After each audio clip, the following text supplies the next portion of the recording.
Hola, ¿qué tal? Bienvenidos, bienvenidas al Mundo desde el Sur. Soy Luis Francisco Blandón desde Caracas, Venezuela. China y Estados Unidos han acordado reducir mutuamente aranceles sobre los productos de cada uno de sus países por 90 días. El secretario del Tesoro de Estados Unidos, Scott Bessent, indicaba hoy lunes que ambos países han acordado reducir 115% de aranceles recíprocos, con lo que las importaciones chinas pasan a pagar un gravamen del 30%, mientras que los productos estadounidenses pagarán un 10%. Calificó de sólidas las conversaciones con China en la ciudad de Ginebra, en Suiza, afirmando que ambas partes mostraron un gran respeto. Por su parte, el viceprimer ministro chino, He Lifeng, aseguró que se mantuvieron en un encuentro sincero, constructivo, algo que su nación había solicitado a su par norteamericano antes de comenzar las reuniones. Dijo que ambas partes llegaron a un acuerdo sobre el establecimiento de un mecanismo de consulta económica y comercial. Para ello efectuarán más consultas en torno a cuestiones de mutuo interés y ya algunos especialistas aseguran que esto se traduce en una nueva victoria de Beijing ante la guerra arancelaria desatada por Donald Trump en los últimos meses. Vamos a estar analizando este escenario, pero hemos querido compartir con ustedes el tema, tener su opinión con la pregunta que hemos formulado en nuestra cuenta de Telegram. La tenemos acá con el código QR para que usted pueda participar. China y Estados Unidos acuerdan reducir aranceles por 90 días tras reunión en Ginebra. ¿Qué impacto cree usted que va a tener el escenario a partir del 14 de mayo? Ahí están las opciones. ¿Aliviará la inflación global en 2024? ¿Solo beneficiará a grandes corporaciones? ¿Tregua frágil previo a nueva guerra comercial? ¿O no habrá cambios reales para las economías emergentes? Le invitamos a participar si no lo ha hecho. Más adelante revisamos y asociamos todas las respuestas. Vamos de inmediato al análisis. Me acompaña Francisco Uribe, ingeniero en sistema y economista desde México. Francisco, muchísimas gracias por tu tiempo. Bienvenido. ¿Qué tal? No, al contrario, el agradecido soy yo, encantado. Bueno, para empezar, Francisco, acuerdo entre China y Estados Unidos en Ginebra. ¿Cuáles son para ti las claves de este acuerdo? Es correcto, este tema de que nos anuncian hoy que acordaron una tregua comercial temporal y subrayo temporal de 90 días, reduciendo drásticamente los aranceles que mutuamente se impusieron durante la escalada de tensiones. Esto durante las últimas 6 semanas entre estas dos economías que son las más grandes del mundo. Bueno, este pacto fue alcanzado tras un encuentro diplomático en Ginebra, como bien comentas, que se dio durante el fin de semana y en una narrativa del lenguaje diplomático, pues representa un intento significativo de reactivar el comercio bilateral. Y aunque el acuerdo no resuelve las diferencias estructurales entre Washington y Pekín, pues sienta bases para un posible entendimiento más profundo y por supuesto calmar a los mercados financieros globales que están muy nerviosos, ¿no? Bueno, que pues hoy reaccionaron con optimismo ante este anuncio.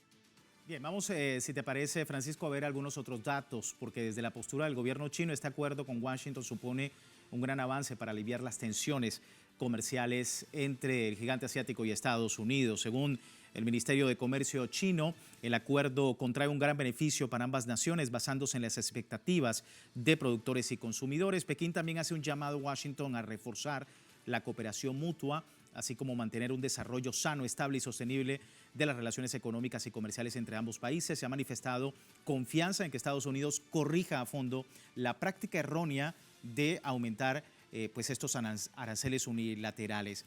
Francisco, ¿qué significa para China, país que ha mostrado una postura resiliente, pudiésemos decirlo, de fortaleza también en los últimos meses a la guerra arancelaria, que ha sido el gran objetivo, ¿no?, de todo este drama comercial de Estados Unidos? ¿En qué se traduce para el gigante asiático y sobre todo su imagen ante el mundo?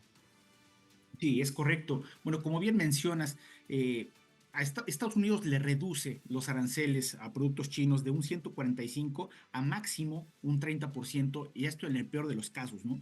Mientras que China también hace lo propio bajando del 125 al 10, ¿no? Recordemos que China no le vio relevancia a crecer más sus aranceles, más del 125%, pues, esto para el caso iba a ser inviable la práctica comercial entre ambas naciones, ¿no? Bueno, ambas partes anunciaron estas medidas de manera conjunta, y bueno, hay que tomar en cuenta lo que comentó Jamieson Greer y el secretario del Tesoro Scott Bessent, ¿no?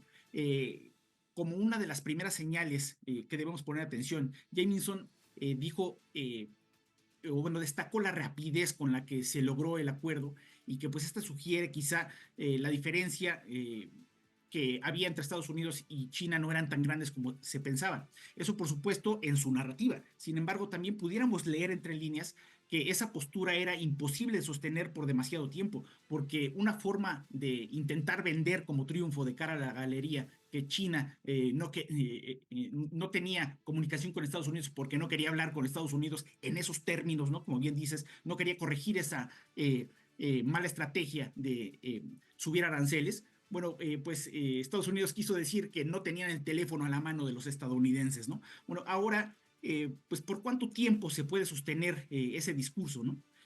Pues esta declaración de Greer se da al tiempo que Bessent subrayó la voluntad de ambas naciones de evitar un embargo de facto y mantener el flujo comercial, porque declaró que querían tener comercio, ¿no? Por su parte, pues China anunció reducción de los aranceles como primera medida, también eliminar las restricciones a empresas estadounidenses de su lista de entidades no confiables, así como también suspender las medidas no arancelarias impuestas desde el 2 de abril, como los controles a la exportación de tierras raras. Ojo con esto, producto muy importante para Estados Unidos cuya demanda es prácticamente inelástica, es decir, que no tiene un sucedáneo u oferente para sustituirlo debido a que hay muy pocos oferentes de tierras raras y principalmente China controla el mercado con más del 90% de la producción mundial. Adicional, pues Pekín, como bien dices, espera que Estados Unidos abandone esta práctica errónea de aumentar aranceles de manera unilateral y pues que trabaje de manera conjunta para estabilizar la economía global. Eh, pues con esto, pues que se mantuvieran los aranceles por mucho tiempo no era sostenible. De hecho, pues fue mucho ya el hecho de que llegaran prácticamente a la mitad de mayo, casi mes y medio, considerando que iniciaron el 2 de abril, pues era algo insostenible, insostenible tanto para Estados Unidos como para China. Si bien China es verdad que este arancel le significaba pérdidas porque China tiene un superávit de 1.2 billones, es decir, millones de dólares estadounidenses, respecto a lo que le compra Estados Unidos y obviamente era pues inasumible absorber un 145% de aranceles, pues ahora esta nueva tasa de 30% de arancel que incluye el 10% del impuesto que prácticamente le puso a todo el mundo Donald Trump y un 20% que busca presionar a China para que tome medidas para evitar la entrada de opioide sintético, este fentanilo, a Estados Unidos, bueno, pues ese 30%, hablando en el peor de los casos, dista mucho de la posición inicial del presidente estadounidense Donald Trump, ¿no? Podemos ver esta nueva postura desde dos aristas. Primero, es que en apariencia Estados Unidos sale beneficiado, considerando que Estados Unidos le vende muy poco a China en comparación a lo que le compra y que con estos aranceles pues, más relajados puede volver a obtener acceso a la compra de productos elementales para Estados Unidos como las tierras raras. Y la segunda arista que derivado de este tipo de productos sin sucedáneos, Estados Unidos se vio obligado a recoger el cable, a ceder pues un tanto rápido y también mucho, pues no pudo sostener por más tiempo una tasa arancelaria tan alta, ¿no? Sí. Ahora, el pacto, Francisco, es parcial, 90 días, deja por fuera sectores como el acero, como la automotriz, pero bueno, preguntar también, ¿es un respiro a la economía global? Sí, completamente. De hecho, se vio con la reacción de los mercados el día de hoy. Estuvieron pues a la alza prácticamente. Pero como bien mencionas, hay que poner especial atención porque esto nos da nada más 90 días, 3 meses de estabilidad. Sin embargo, también hay que considerar que Donald Trump pues se destaca por querer cambiarte las reglas de juego a mitad del partido, ¿no? Cosa que pues habla mal de la confianza que se puede tener en Estados Unidos. No solo es un tema de precios al consumidor o de los aranceles recaudados por la administración de Estados Unidos o de China, sino también hay que evaluar la poca confianza que provoca el cambiar de manera unilateral estas reglas de juego, ¿no? Y bueno, esto trae también por añadidura un cambio en la velocidad, una segunda velocidad en el proceso de desdolarización mundial. Sí. Vamos a ver, Francisco, más información, más elementos, ya tú lo comentabas, inmediatamente se vio reflejado con números al alza en las últimas horas, las bolsas de valores, mercados financieros subieron poco después de confirmarse la tregua, entre ellas la bolsa de París, que terminó con una fuerte subida, 1,37%, Londres con 0,59% en positivo. En Europa se cerraba en números verdes, Wall Street y Asia también registraban un alza de mercado. Marcas estadounidenses como Amazon subieron 7,89, Tesla con 5,66, Apple con 5,13 y Nvidia con 4,3. Bueno, empresas del sector importante de lo que es la bolsa de valores, obviamente tenían en los últimos meses pues en caída y con números rojos que invitaban directamente a la incertidumbre, ¿no?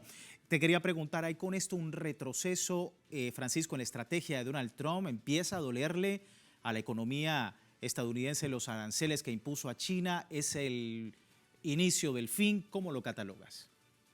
Sí, completamente. Esto es una recogida de cable de Estados Unidos, en particular de Donald Trump, porque pues se está viendo obligado, en parte por no poder sostener mucho tiempo estos aranceles, porque también pues es patearse a su propio pesebre, y también en parte porque esto, como te decía, le trae por añadidura una segunda velocidad en la desdolarización, porque también los otros países no van a tener o les va a restar confianza el hacer tratos con Estados Unidos, por un lado, y por otro lado también China puede voltear hacia otros mercados considerando que tiene mucho producto y que no se le puede vender a Estados Unidos o que venderle a Estados Unidos le supone una pérdida mayor de la que pudiera asumir, pues simplemente les puede dar un mejor precio a otros países y también eh, este intercambio de mercancías pudiera hacerse en una moneda diferente que no sea el dólar. Entonces realmente le pegaba por dos lados a Estados Unidos, además de que también efectivamente las empresas hicieron mucho lobbying para poder conseguir en corto tiempo una resolución o al menos una recogida de cable, como te decía, de Donald Trump. Sí. Francisco, por último, quería preguntarte el escenario para Europa, por ejemplo, ¿se beneficia? ¿No va a haber algún beneficio? El tema de Latinoamérica también, ¿cómo estás viendo la configuración? Por el lado de Europa pudiera haberse beneficiado efectivamente. Sin embargo, hay que considerar que la política exterior de Europa no es autónoma. Ellos prácticamente no la deciden. Lamentablemente tienen que voltear a ver a lo que dice Washington, y si Washington dice que no, pues simplemente no, ¿no? ¿Y por qué les beneficiaría? Porque Europa pudiera ser un mercado en el que China pudiera colocar sus mercancías. Sin embargo, considero que Estados Unidos no permitiría eso. Y bueno, lamentablemente Europa obedecería a Estados Unidos. Y por el lado de Latinoamérica, bueno, también hay que considerar que pues estamos como en algún momento un presidente mexicano dijo, Porfirio Díaz, muy lejos de Dios y muy cerca de Estados Unidos. Pues habría que ver entonces para los próximos 90 días si sigue habiendo algún otro acuerdo tan importante como este y se llega a terminar esta guerra arancelaria de los Estados Unidos contra China. Muchísimas gracias por tu tiempo, Francisco. No, al revés, el agradecido soy yo. Francisco Uribe, ingeniero en sistemas, economista desde México, para poder entender un poco el escenario luego de la firma de este acuerdo entre Estados Unidos y China en Ginebra. Antes de despedir esta primera parte del programa, les recuerdo, tiene tiempo de participar en la encuesta que hemos publicado en redes sociales a través de Telegram. Al final de nuestra emisión analizamos los resultados. Aquí tiene el código QR para que usted pueda participar. Por lo pronto, vamos a una breve pausa. Al regreso más en El Mundo desde el Sur. Ya venimos.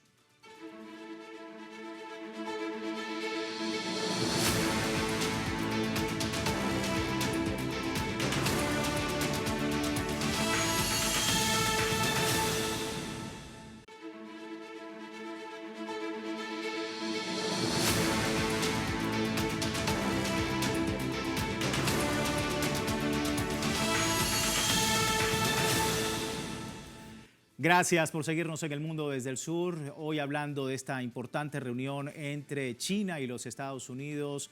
Por 90 días hay una rebaja en los aranceles, pero bueno, también hay otras aristas que queremos analizar. A un mes de la activación de gravámenes contra todo el mundo, el déficit comercial de Estados Unidos aumentó un 14% más de lo previsto por economistas. Y según un informe de Buró de Análisis Económico, esto representa un aumento de 17.300 millones de dólares frente a los 123.000 millones de dólares de febrero, debido en parte a la urgencia de importadores estadounidenses de adelantarse a la entrada en vigor de estos aranceles de Donald Trump.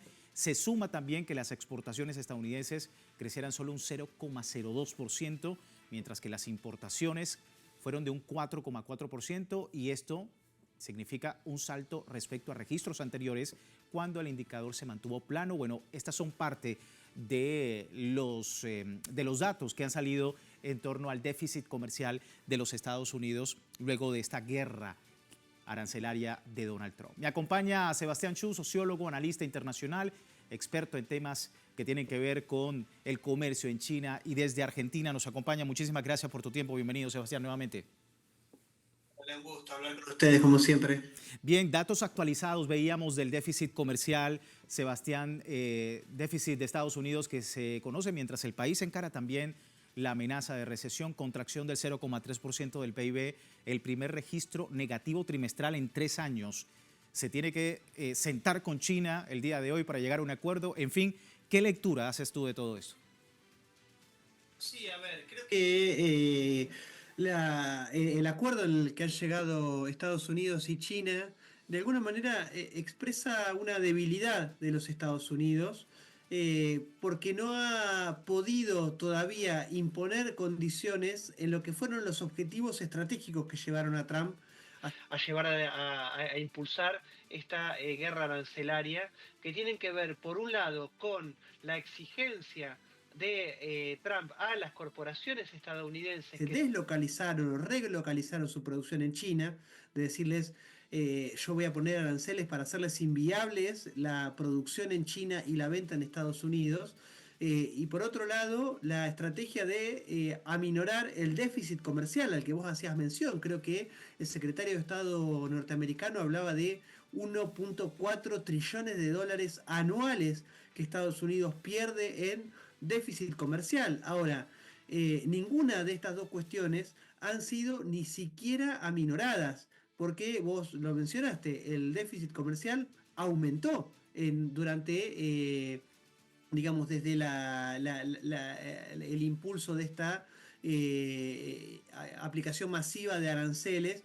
Y por otro lado, Trump no pudo conseguir que ninguna fábrica norteamericana deslocalice ni siquiera un componente de su producción en los Estados Unidos. Entonces ahora Trump se ve obligado a negociar con China un nuevo acuerdo que, creo yo, en estos 90 días puede llegar a tomar la forma de un principio de acuerdo comercial como fue el de la fase 1 durante su primera presidencia, digamos, negociar con China la reducción del déficit para por lo menos suplir esa condición que Estados Unidos había puesto a la hora de impulsar la guerra arancelaria. Sí, ahora, pero preguntarte, si era precisamente el mismo objetivo en la primera administración, ¿por qué tomarse la molestia de tantos aranceles y llevar al mundo una incertidumbre como la que tenemos hoy en día?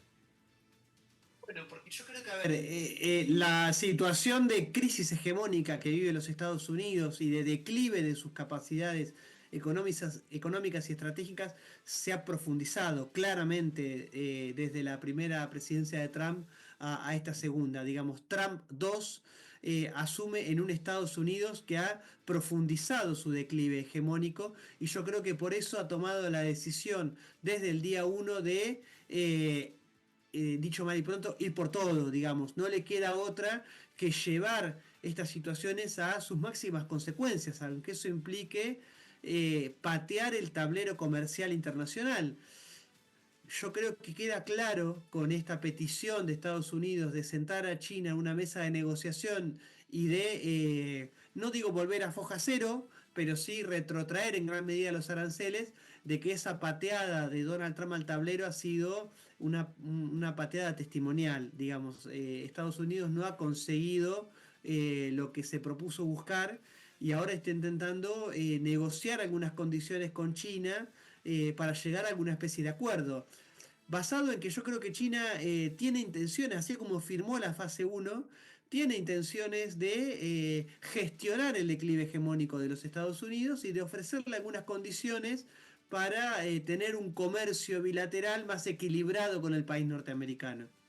Y un Trump 2.0 que efectivamente ha traído consigo otros datos importantes. La productividad laboral de Estados Unidos cayó en el primer trimestre por primera vez en casi 3 años debido al descenso de la producción económica interrumpiendo una racha de ganancias de eficiencia que han ayudado a moderar el impacto inflacionario de los costos del empleo. La productividad, la producción por hora de los empleados no agrícolas, por ejemplo, disminuyó una tasa anualizada del 0,8% después de un aumento revisado del 1,7% en el cuarto trimestre del año pasado. Según datos de la Oficina de Estadísticas Laborales publicados recientemente, que comentan que los costos laborales unitarios, lo que las empresas pagan a sus empleados para producir una unidad de producción ajustado a la productividad, aumentaron en un 5,7% en el periodo de enero a marzo, el mayor aumento en un año. La caída de la productividad se debió en gran medida, dicen estos datos, a una disminución del 0,3% de la producción empresarial, presagiada por los datos de la semana pasada que mostraban una caída del Producto Interno Bruto relacionada con el comercio, incluso con un aumento de las horas de trabajo a corto plazo. En fin, todo un escenario que está marcando directamente lo que ya la FED estaba anticipando, Sebastián, un escenario de estancamiento económico por alza de precios, futuro complejo para los trabajadores. ¿Qué decir también de ese escenario?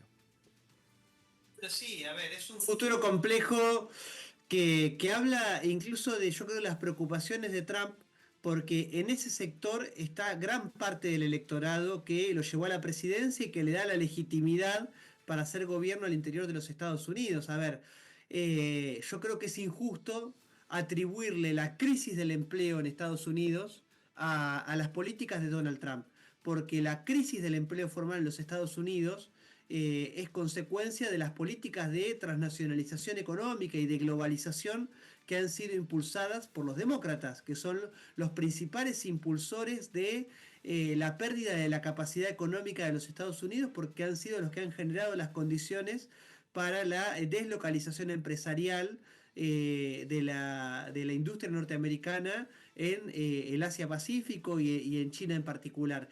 Trump viene a poner sobre la mesa estas situaciones y en este marco es que se ha posicionado como una representación legítima de cierta parte del electorado trabajador norteamericano, digamos, radica, por ejemplo, en el viejo cinturón del hierro, históricamente demócrata, hoy devenido en cinturón del óxido. Ahora, lo que no puede Trump es, o lo que no se ha mostrado capaz es de dar respuesta. Digamos, la situación de los trabajadores en Estados Unidos no ha mejorado, sino que incluso ha empeorado porque hasta ahora Donald Trump se ha mostrado incapaz de gestionar ese declive de las capacidades hegemónicas de los Estados Unidos. Yo creo que la situación al interior de los Estados Unidos es crítica. Digamos, Donald Trump y los demócratas también han intentado culpabilizar a China, por ejemplo, en relación a las adicciones al fentanilo que se hablaban en la primera parte del programa,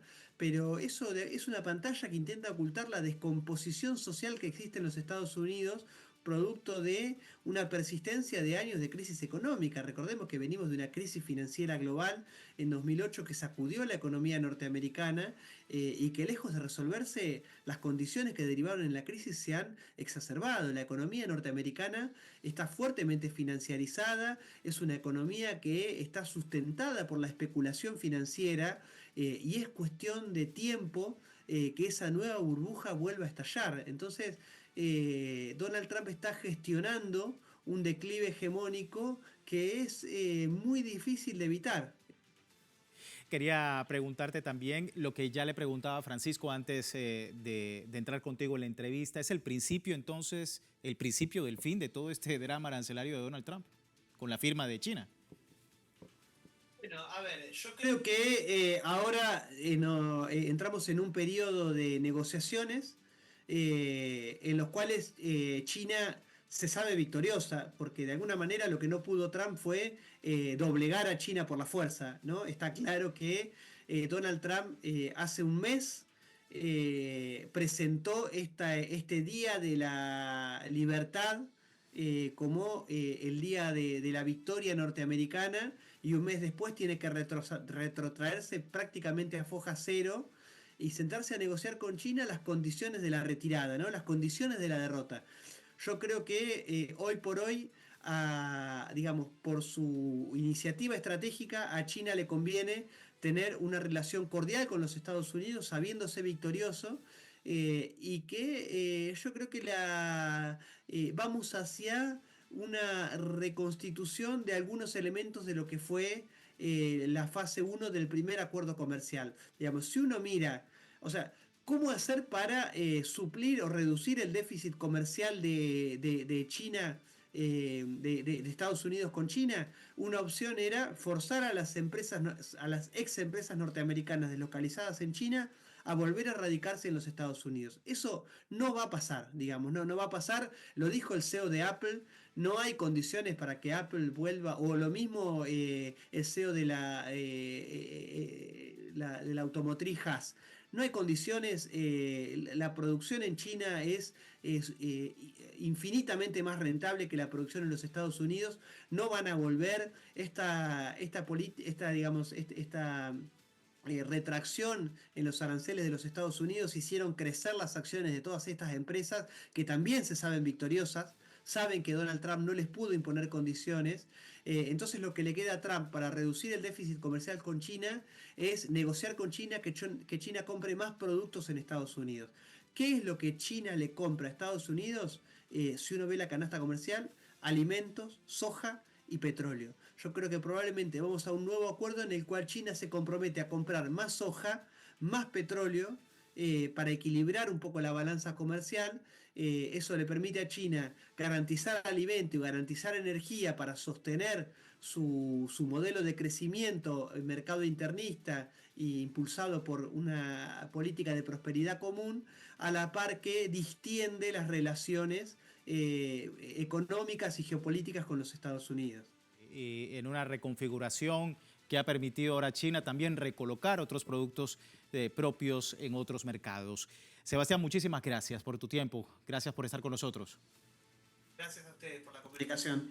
Igual, Sebastián Xu, sociólogo, analista internacional, experto en economía, hablando pues de todo este acuerdo entre Estados Unidos y China y que conlleva precisamente a plantear desde el punto de vista de déficit comercial lo que hemos visto, ¿no? Un déficit que continúa al alza en ese país y que obliga ahora a los Estados Unidos a sentarse a la mesa con una potencia económica como lo es China. Antes de terminar nuestro programa, revisamos los resultados que hemos publicado en la encuesta antes de iniciar el análisis. China y Estados Unidos acuerdan reducir aranceles por 90 días luego de la reunión en Ginebra. ¿Qué impacto cree usted que tiene este escenario entre China y Estados Unidos posterior al 14 de mayo? 43% de los usuarios dice aliviará la inflación global, 15% solo beneficiará a grandes corporaciones, 27% dice tregua frágil previo a nueva guerra comercial y 15% dice que no habrá cambios reales para economías emergentes. Así las cosas, así el análisis que ustedes también hacen a través de nuestro servicio en Telegram. Finalizamos recordándole como siempre www.telesurtv.net con nuestra señal en tiempo real desde cualquier lugar del mundo y en Telegram, como siempre, el servicio informativo de Telesur 24 horas al día siempre con una perspectiva del mundo desde el sur. Soy Luis Francisco Blandón, gracias por seguirnos.